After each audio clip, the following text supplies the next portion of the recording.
sa amin eh. Ha? Diyan ba kayo? Saan Kantangan? Oo, doon lang kami.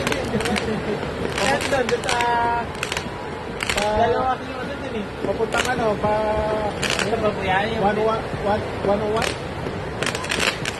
Doon kami yan sa kabila. Yung bilihan ng baboy kaya nasata? Hindi, dito. O, dito lang sa may tuyan. Sa bungal.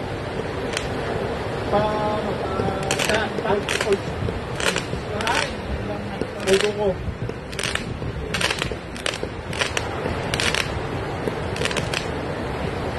Parang nalilito nga na. Doon din naman.